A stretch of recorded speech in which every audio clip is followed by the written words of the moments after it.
Muslims around the world, Ramadan Mubarak. In gathering together this evening, we honor a sacred tradition of one of the world's great religions.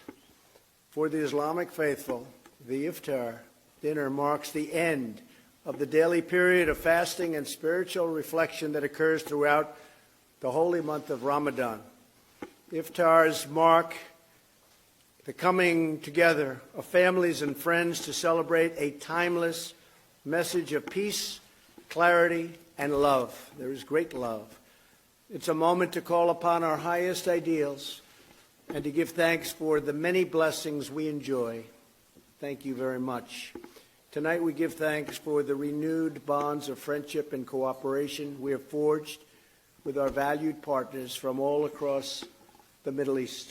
So many of you I spent time with not so long ago, about a year ago. That was one of the great 2 days of my life. That was one of the most fabulous times, and I think we accomplished a lot together.